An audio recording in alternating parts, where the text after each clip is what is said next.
So welcome everybody, and thank you for being at this session. I want to start off by just introducing my two colleagues for this particular panel.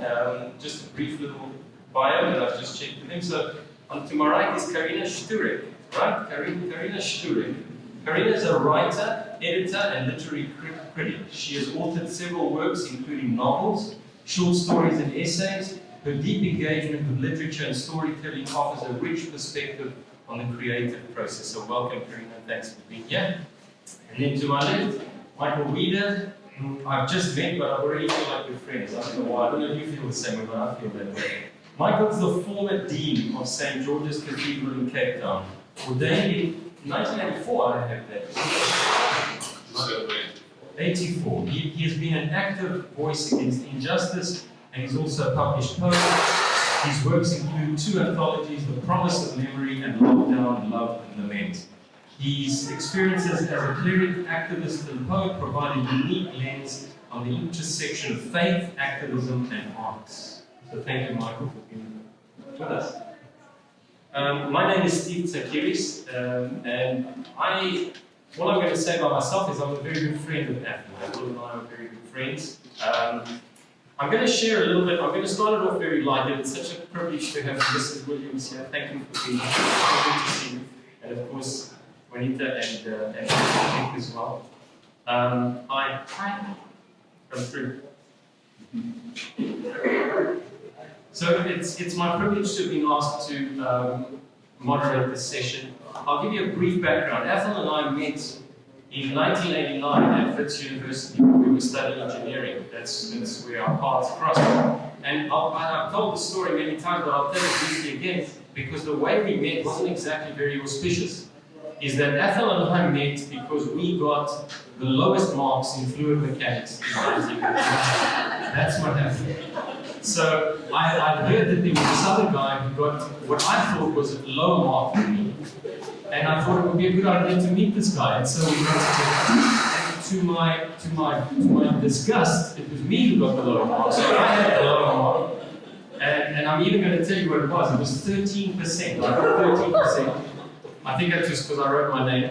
And then Athol got 16%. Right. So that's how we met. And of course, Athol went on to do much bigger and better things, and his marks definitely improved. So after that, I think everybody knows he's been assumed at 6 of the most prestigious universities in the world. Wits, let me see if I can get them. Wits, Harvard, London Business School, MIT, London School of Economics, and of course now Oxford. So, I mean, there's not many people that have got those customers.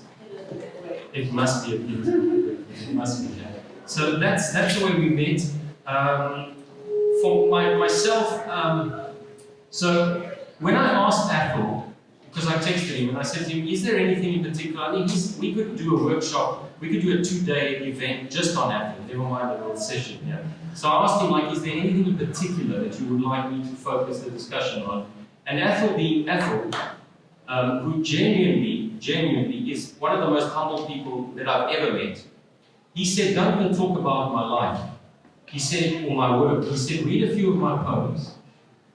As a friend, you know my spirit well. Read a few of my poems, and read the poem that you dedicated to me in your book, because I dedicated a poem to Athol in my book. So that's what I'm going to do, and then you two can do whatever you need to do as well. But you know, I just want to say a couple of things, and I'm kind of, as I said, I had to make notes. I don't normally, because there's so many things that you can talk about when it comes to Athol Williams. I've already told you how we met. We had lost connection over 20 years. So 20 years we didn't see each other, and then in 2010 we reconnected. Very serendipitously we reconnected, and it was at a time of Athol's life that he was having a major shift in his life. I think he was having what I would call a major spiritual awakening, I would call it that. Because had he met me 6 months before that, and we reconnected, he told me he would have thought I was a complete crazy guy because of the stuff that I was doing and working with in the realm of personal development and spirituality. But we reconnected, and what bonded us was our vision for a better society. And my vision was we created from the inside out. That means we work on ourselves personally. And Athol's bigger vision was we got to create it for society. And that's what connected us. And we became very, very close and strong friends from that reconnection on. I mean, some words that I would use to describe Athol: bold, courageous. He's got a huge vision, massive vision. He's uncompromising in his values. I don't think that's even debatable. He's uncompromising in his values, and he's extremely prolific. When I was reading through to see which ones of his poems I was going to read, I'd forgotten how many poems he's actually written, and I chose the ones that he had written, and that I wrote my poems in that same period of time because they're really connected. So those are the ones that I'm going to be sharing. In terms of a couple of things, Athol once told me, because he's so prolific. Oh wait. He's so prolific and he's so successful that you would think he never fails. But Athol once told me that 8 out of 10 times he falls flat on his face.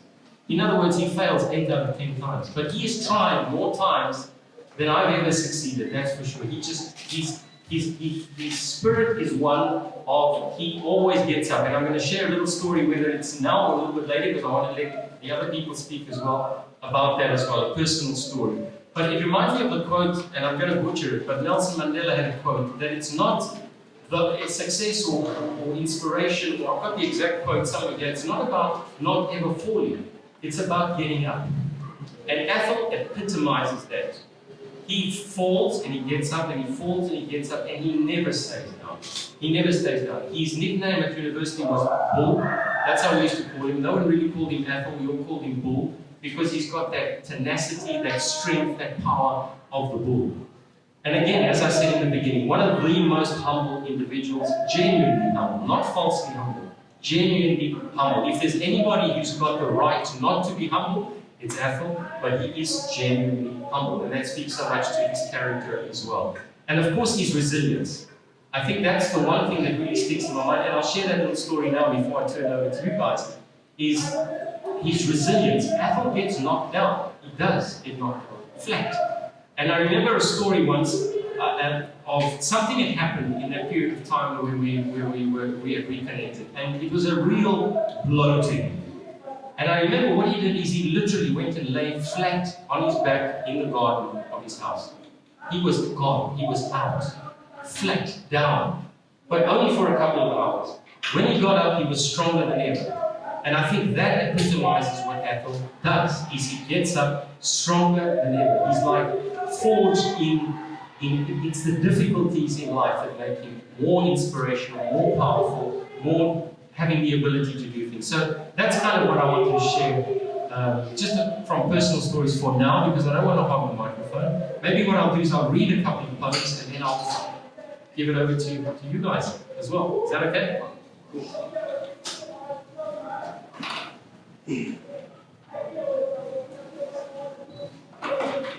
So I'm going to read from his book, Talking to a Tree,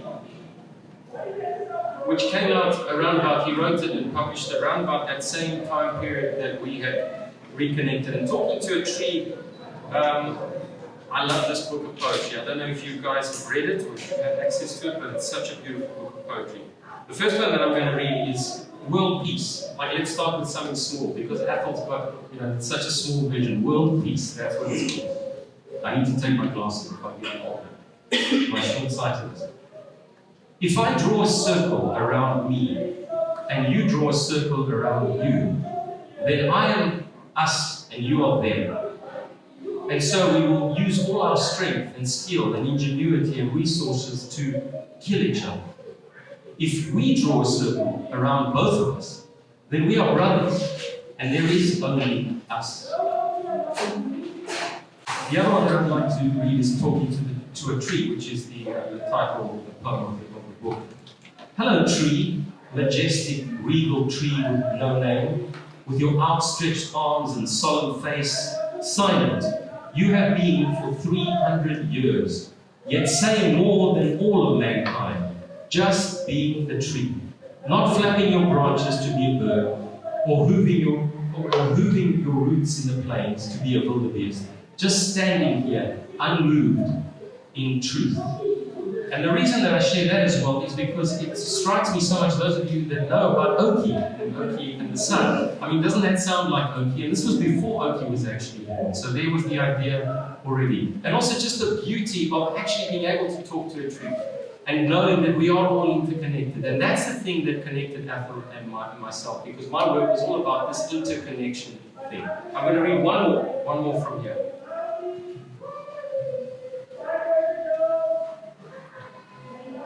Only the listening is the name of the poem. Only the listening. There is a destiny that haunts you in the dark of your meandering. Only the listening see the tiny luminous pebbles that lead to the light.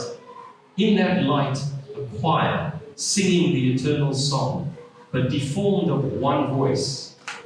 On cue, you come to life, but only if you've been listening.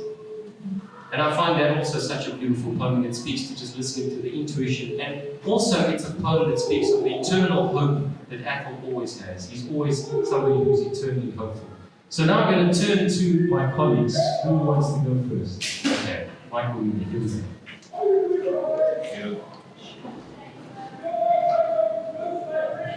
I think Steve was very surprised. He needed to know when I met Athol. So we had never really met in the flesh, in person, never shook his hand.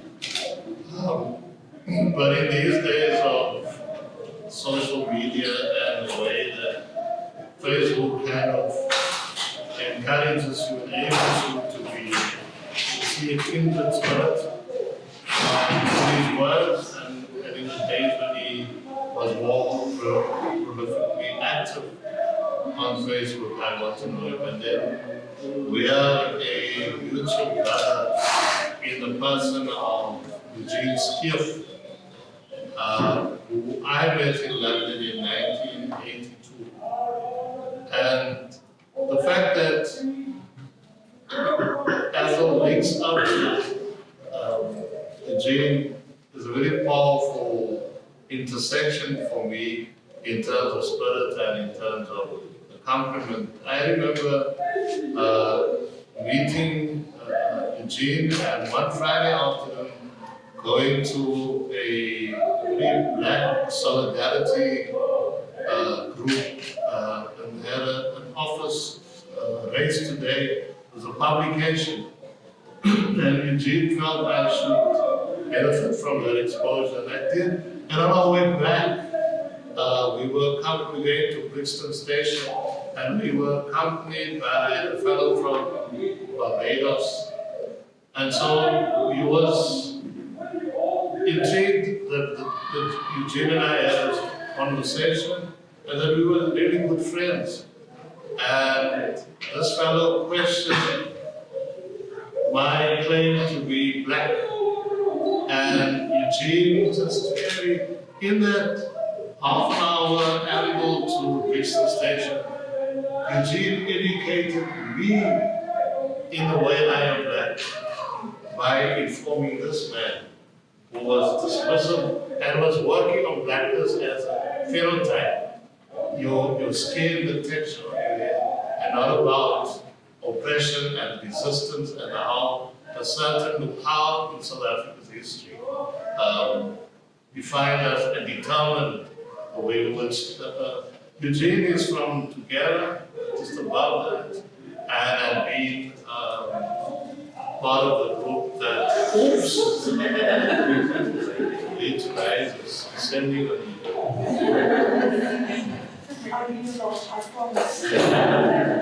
and so it's the fact that these two men are connected.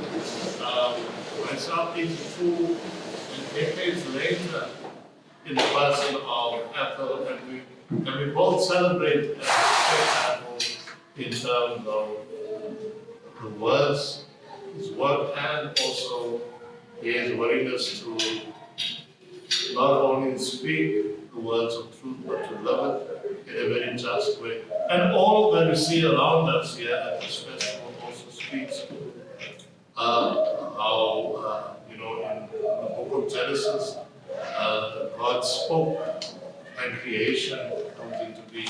And likewise, what is seated in the heart is then also flowered in this reality. And I'd like to read firstly 2 poems from Invitation.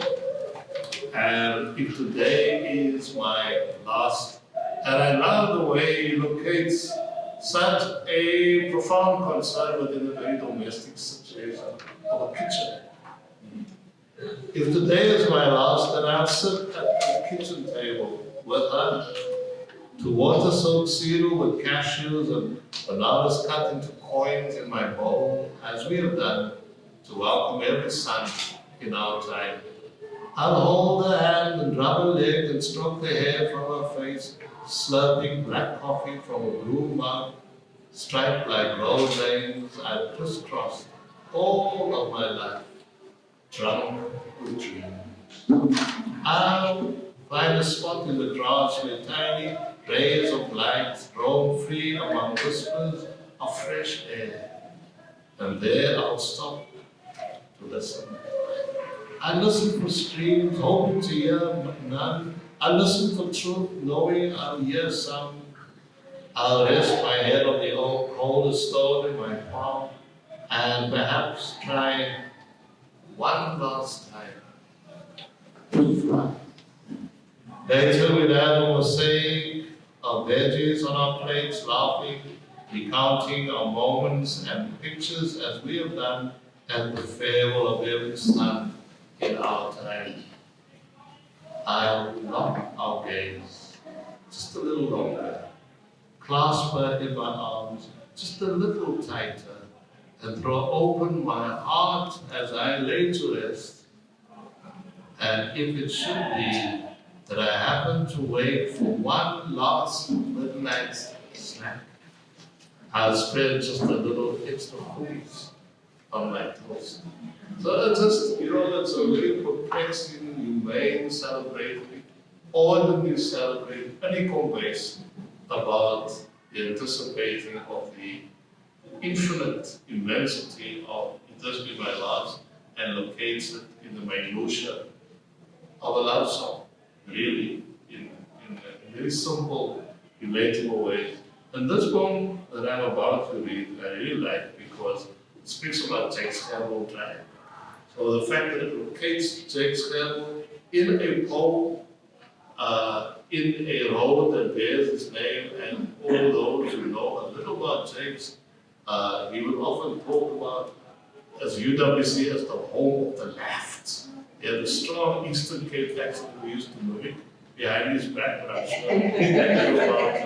And this road goes all the way, goes past one team on the one side, Nana, and then there's the bridge, footbridge linking one team over to people in Nana. And his name Christopher, one of the first people to fall. It was a police fire during the year of the national uprising when it came to Cape Town in 1976, August of that year. And then it goes to gate number 3. And again, mother's routine. She followed this routine for 15 years, dutifully, religiously, never earned. Today is the first time that I am invited along. We weave through the short streets of my childhood ghettos in a silver Toyota, cowhide patterned seats. We all frowned at the seat covers, but they were her choice, so they became our choice. I see a bucket on the back seat, but I do not inquire if it is her routine. I don't know the protocol. Dare I speak? She is quiet. So I get lost in my thoughts as we enter Jake's Campbell Drive.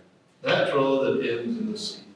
Like a lost river, it slithers aimlessly, carrying rusted cars and dented dreams. Its banks littered with packed shacks and fragile lives. We're driving against the flow. Salmon trying to make our way home, but we don't know home. At a stop, a crowd of children emerge from the reeds to swarm our car, begging. We have no flesh on our bones to spare, so we stare straight ahead, ignoring their pain, chewing on our own. One sees nothing along Exile Drive that you want to see. I imagine a tourist bus coming down this road and wondering what the guide would say. And over there we have, all over here is, and this is where, nothing. Nothing worth seeing. Even Satan closes his eyes along this road. I close my eyes. Mother has Cliff Richard singing on the radio. We're going on a summer holiday. We've never been on a summer holiday or any holiday. She seems to read my mind and turns up the volume just as we turn left into Voortrekker Road. It's going to rain. Her first words since we left Mitchell's Plain. I sense clouds forming, but I see none. She turns on the windscreen wipers, but there is no rain. It is her routine, so I do not question. We turn into Gate 3 at Maitland Cemetery, and I understand the windscreen wipers and the sirens and the summer holiday song and the buckets. She has a routine here. Remove all flowers, insert fresh flowers, pour fresh water, sweep away sand and twigs and leaves, and then a short prayer. She holds my hand. I'm trying to hold my pain. We're wiping our eyes, windscreen wipers. We were sad and happy, then sad that he was gone. Not just happy that he was out of his pain, but that we'd be out of ours. But our pain remains. We slink back along Exile Drive in her silver Toyota, cow-hide seats, Cliff Richard singing, the sun shining. We stop at McDonald's for a milkshake. It is her routine. Who am I to question?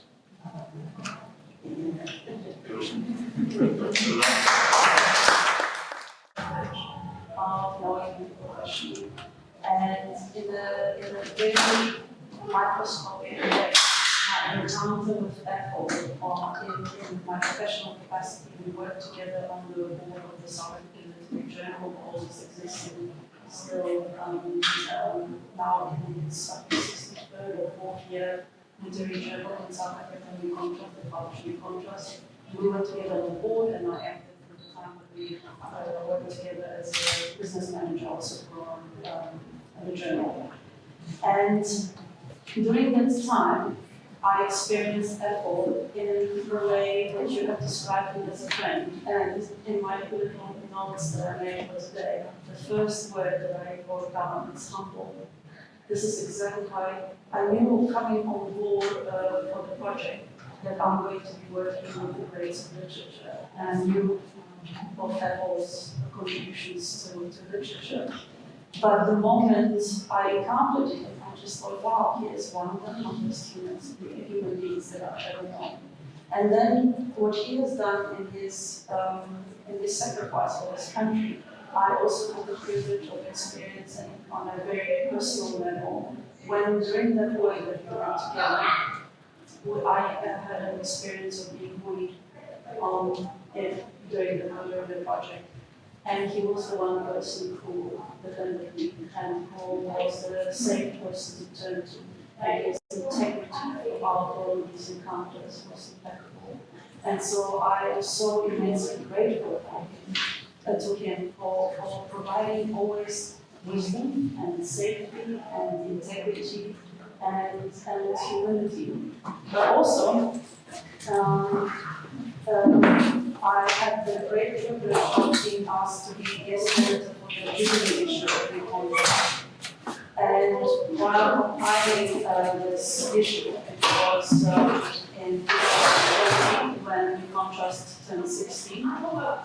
I had to basically read through 60 years of publications, and obviously I encountered Athol's work in the Contrast. And I wanted to choose one poem for this issue, and it was the one that my friend. So, Maybe read it again, but well, this morning I was practicing how I would sing the Bridget's line. I'm not very much beautiful rendition. And now, so I think it is one of the most beautiful poems that I've ever read as a tribute to a mother. And so it's just such an honor also to be in the same room as you and to listen to beautiful words and to know where they come from. What I would like to read to you is the project that Athol and I are now working on, and the list is latest poetry collection. It's going to be called End and Beginning, and I'll be publishing it at the independent publishing house that I run, Caravan Press. And this is going to be the cover for the book. And I chose 5 poems that speak exactly to everything that we have been all sharing by pure chance from this new collection of Athols. And they are all very short. The first one is called Scars. I carry no scars on my face. The scars are all on my tongue.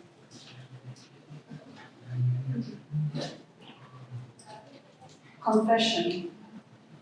Bless me, Father, for I have sinned. I have spoken truth.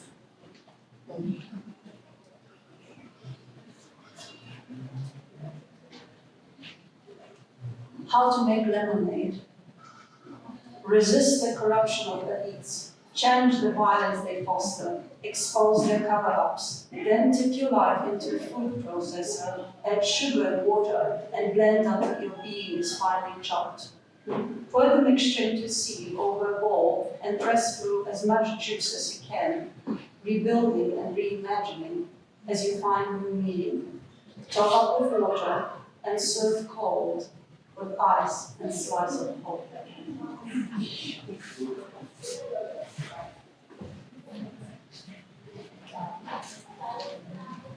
This is also speaks to something that you mentioned. At night. I must confess, sometimes in the dark of night, I sneak into the kitchen, quietly open the fridge, and without using a glass, take a few sips of what if this cloud around my head never leaves? And then I think, since I'm here, I might just as well see what's in the cupboard. Something already opened. You know how it is. So I take a handful of what if my heart forgets how to beat? In the morning, my wife finds me on the kitchen floor, with spirit on my shirt and crumbs in my beard. She smiles a warm good morning, strokes my cheek, and opens the curtains to let the sun shine in. It's about that. And this is a poem that I chose to read today, and Athol himself asked me to read, so, and you will see why. It's called Reinvention.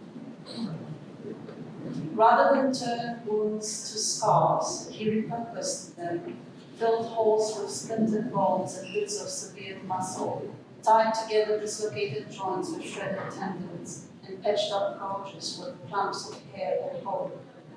Then he led from the hall where he had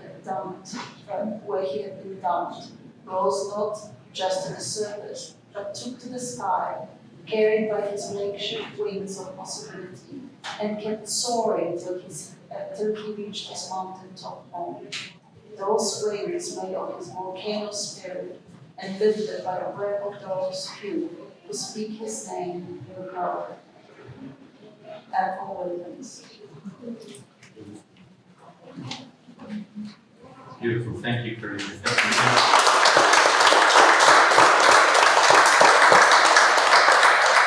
That was indeed the poem that Athol texted me this morning, because I asked him to give me something to read, and that's the one he texted, and Karina had chosen it already, so thank you very much for that wonderful rendition. I'm going to share a couple more from Invitation. This one's called I Will Keep Walking.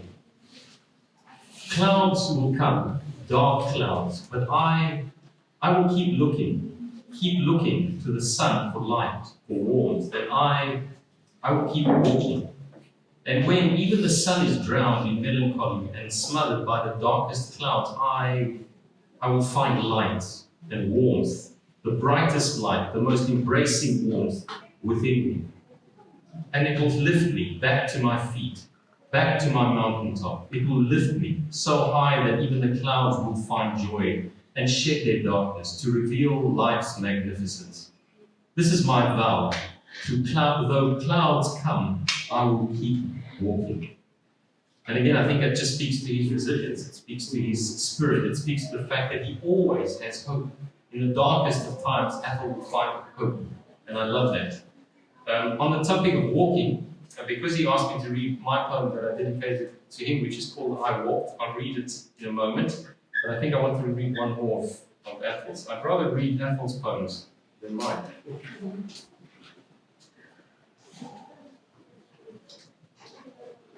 It's also called A Walk Worth Walking. So it also has the theme of walk. Dream with your eyes open. See your life as it is, and then look further into what it could be. Then walk into that picture, that scene, that joyful reality. The walk may be testing, but a dream worth dreaming often finds joyful reality along a walk worth walking.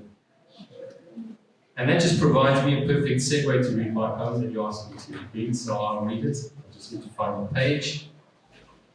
That's not my book, it's Athol's book.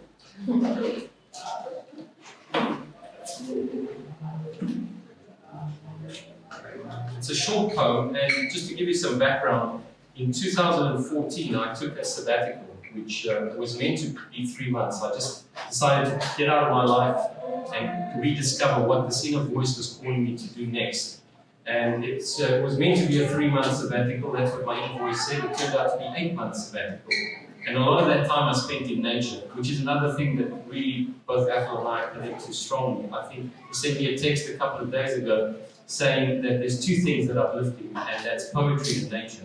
And I find the power of nature so beautiful that actually this book would not have come to be if it wasn't for Athol. He's the one who encouraged me when he read the manuscript, and I just sent it to him. He said, "Dude, you have to publish this." I had no intention of publishing it, but he was the one who convinced me. Anyway, so during the time when I was on sabbatical, I used to spend a lot of time in nature. And on one of my walks in nature was in a forest in Johannesburg. This poem just came to me. It's a very short one, and I dedicate it to Athol. I just need to find the page.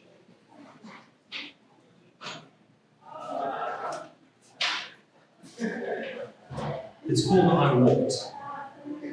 I walked today. I walked to that place that I was shown. I touched the silence there, in that space that I call home. My soul erupted, my spirit soared. I saw my face again, that face I've always known. And so that was dedicated to Athol, because I think everybody would probably understand that we're talking about a place inside, a face inside, that place, that real, deeper aspect of who we are. Michael, do you want something? Thank you. I have selected 2 more poems of Karina. You say that I don't want to sing nowadays. A few years ago, Jeremy Vieri, there was a lot of attack on him here today. Karen Dolly talked about Andre Lincoln and just the dip in morale in our country, and the place for hope. And Jeremy had worked in this area as a policeman and focused really strongly, amongst other things, on young people. And I then wrote this poem with Jeremy in mind, but also for this purpose of today, dedicated to to Athol. But in the poem, and the poem is called The Stepping Up Blues, with tender regard, I'd say, to W.H. Auden's funeral blues. But I reference, and I just want to give you some of the bios of the people that I reference. I reference Woodsmart, really,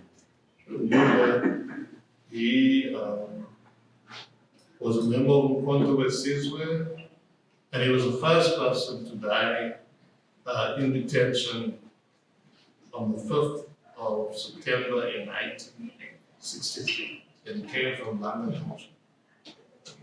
Then there was Basil February, who was born in District 6 in Cape Town, and he left the country with a close friend and confidant, James April, who came from Hokmakin.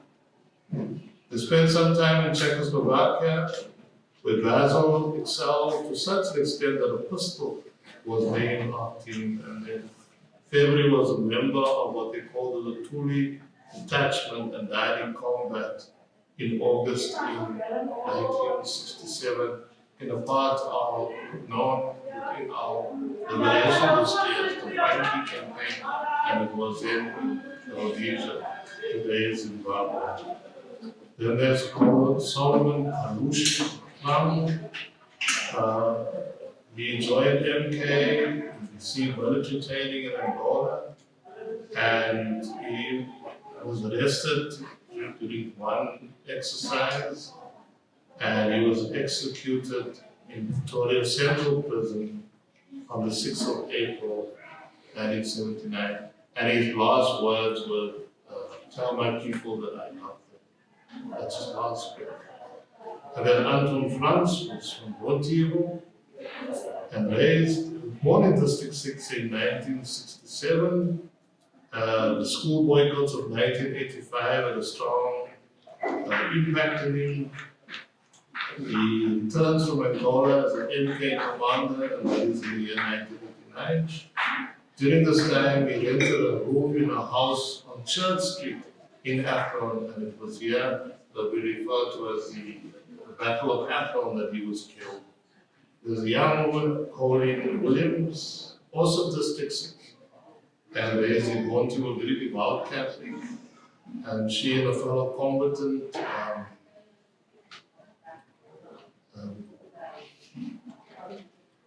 sorry. I lost.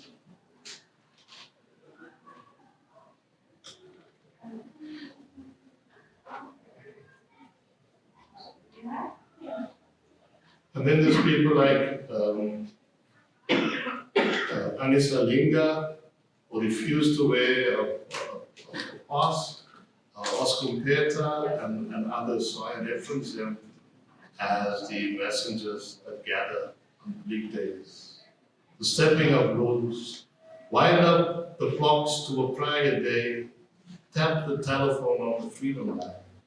Hear the dogs of iniquity feast on corruption's juicy bone, walking on the dark side of the road. Sound the pianos, unmuffle the drums, pray with your eyes wide open, step up the pace.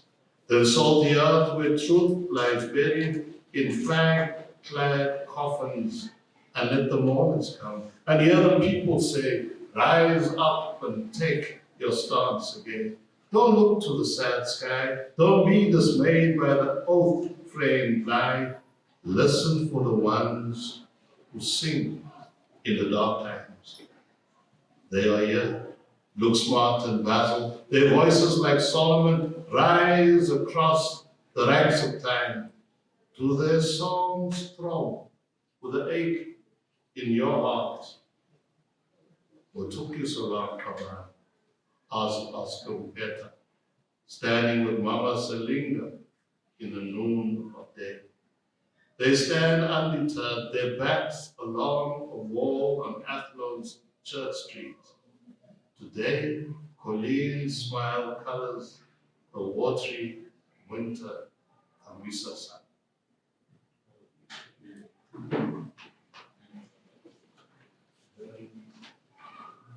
God, oh Mandela, for Ruben.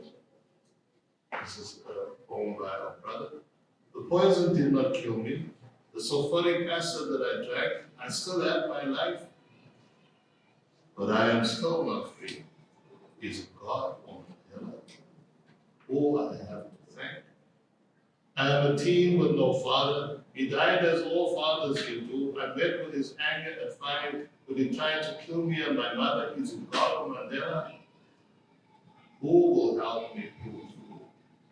My mother loved us, saved Lord. For us she poured out her soul. She fell to the mighty disease. We buried her with the demons she fought. Is it God or Mandela who can make my life whole? From his creation, God will not part. They say Mandela has set us all free. But I was all alone with the poison, imprisoned in my shattered, hopeless heart. Mandela has not removed my shackles. God did not comfort or hold me. My younger sister was beaten and raped. Her spirit drained of all light. Her beauty replaced with black horror, with her hands tied and mouth taped. Is it God or Mandela who will aid her life fight? I live in fear of all and nothing. I live with no food on my plate. I have no hope of any tomorrow. I have no happy song to sing. Is it God or Mandela who I blame, who I hate? I live in this land of my birth in utter anguish and despair, while the world celebrates the miracle of Mandela, while the world praises the beauty of God's earth. Is it God or Mandela who says life isn't fair? Oh, hope is gone. I cannot see how to survive, how to go on. Neither God nor Mandela can save me now or set me free. So it's a very clear, doom-toned poem, and it's sometimes poets must write like that. You know, because it's a lived reality, and the mothers and the sisters that he channels up here, he speaks about the nation. And it's a lived reality. So it's a very powerful poem. You know, it's James Matthews wrote years ago, you know. If you want me to write about flowers and street things, then you will open up the prison doors of my creative. If I can just add to that, I think that, Michael, you speak to an important point, because Athol doesn't sugarcoat things. I mean, he's looking at the reality of life, you know. But at the same time, he still finds that beauty, that peace, that light, that joy, that resilience. And so, I'm going to go back to you, Karina. Have you got any close? Just one very short Yes. that speaks exactly to this. As we all know, Athol cannot be with us, and hopefully that will change sometime in the future. But then he wrote this incredible poem that I think captures all the longing for home, and yet is so hopeful. It's called April on Oxford. Though 8 at night the sun refuses to set, like hope, refusing to let me know. Beautiful, exactly. He's got the ability to just be very concise. I started it off. Unfortunately, we're running out of time, and as I said, we could do a 3-day seminar or a 3-day festival, the Athol Williams Festival. I think that's an idea. I think we put it forward as a seed. But I started it off on a light note, and I want to end it off on a light note. From Athol's book, Pushing Boulders. You recognize this, Karina? Great photo of you there. Great photo. So I just want to, and I'm not going to read the whole paragraph, the whole chapter, but I'm going to read excerpts of it, because I think it just also defines my friend Athol. The chapter is called "The Rebel is Revealed." It wasn't about right or wrong. It was about knowing that I did not belong there. A knowing that does not entertain questions of conscience, but gives one a singular purpose. I was confined to the hell of nursery school. I hated being there. I hated the feeling of being trapped in one place. I resented the order the school imposed on my otherwise free and adventurous life. I had to get away. So this is Athol talking about being trapped in nursery school, which I think is so. He was like he is even back then. I think this speaks to that. So I'm going to jump ahead. I could not believe that my parents had enrolled me in the nursery school. I was separated from Nick, my exploration partner, and our daily adventures. Now I had to sit with a bunch of strange kids, finger painting or making potato prints or listening to mindless story. I hated it. I'm going to jump ahead again. I could never sleep during the day. That's what nighttime was for. My teacher insisted, and so there I was, herded on a daily basis with the rest of the other inmates to the sleeping room. The plan came to me as if I had been contemplating it for months. I slowly meandered along the fence, keeping a watchful eye out for the warden or any other person who might foil my plan. The school had a large gate. The frame was made from galvanized steel tubing, and the rest of the gate was this. And the rest of the gate was the same wire mesh that surrounded the school. I estimated that with just a few inches of gravel removed, I could squeeze my little body under the gate. Still with a keen eye looking out for the warden, I went down on one knee and began scooping away gravel from under the gate. The hole was ready, so he dug a hole. The hole was ready.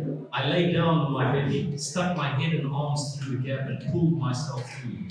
I lay there for a second on the other side, waiting for a large hand to grab me by the collar or my legs to be pulled, but nothing.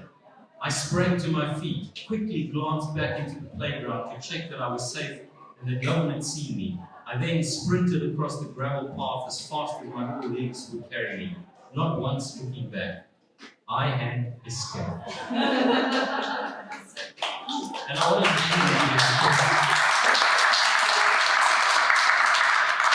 thank goodness he escaped. What a world it would have been if Athol Williams had not escaped. I want to thank Michael Reader. Thank you very much for the words and the wisdom and for your presence. I want to thank you, Karina. Szczurek, right? Yeah, thank you.